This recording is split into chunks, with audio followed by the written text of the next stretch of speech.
Hi అండి. పువ్వులు కోయడం కోసమైతే మేడపైకైతే వచ్చాను. మొన్న బీరకాయ పచ్చడి చేశాను కదా! మా మేడపైనే బీరకాయలు కాసాయని చెప్పాను కదా! ఇదే బీరపాదు. ఇప్పుడైతే దీనికి ఒక బీరకాయ అయితే ఉంది. సమ్మర్‌లో వేసాము. బీరపాదు వస్తదో రాదో అనుకున్నాము. బీరపాదయితే వచ్చింది. చాలా పువ్వులు, పింజులు కాసాయి. కానీ ఎక్కువగా రాలిపోయేవి. ఇంకా బీరపాదయితే తీసేద్దాం అనుకున్నాము. కానీ ఎక్కువగా పువ్వులున్నాయి కదా! ఉంచుదాం అనేసైతే ఉంచాము. ఇప్పుడైతే ఒక కేజీకైతే బీరకాయలు కాసాయి. ఇంకా బీరకాయ ఒకటి ఉంది. అది తీసేసాక ఈ బీరపాదు అయితే ఎండిపోతుంది. తీసేసి కొత్త బీర విత్తనాలు అయితే వేయాలి. ఇక్కడ పువ్వులు అయితే అన్ని కోసాను పూజకి. ఇంకా తోటకూర అయితే ఇక్కడ చాలా బాగా పెరిగింది.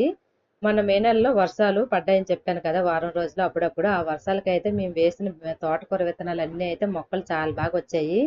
ప్రతి కుండీలో మొక్కలు ఉన్నా సరే అందులో అయితే విత్తనాలు వేస్తాము. ప్రతి కుండీలో అయితే తోటకూర అయితే చాలా బాగా వచ్చింది. చాలా బాగుంది కూడా తోటకూర. ఇంక ఈ పూజకు కూడా పువ్వులన్నీ కోసేసాను. ఇంక పూజకు కూడా మాకైతే చాలా పువ్వులే ఉన్నాయి. ఇంక ఈ వీడియో కనుక మీకు నచ్చినట్టయితే ప్లీజ్ సబ్స్క్రైబ్.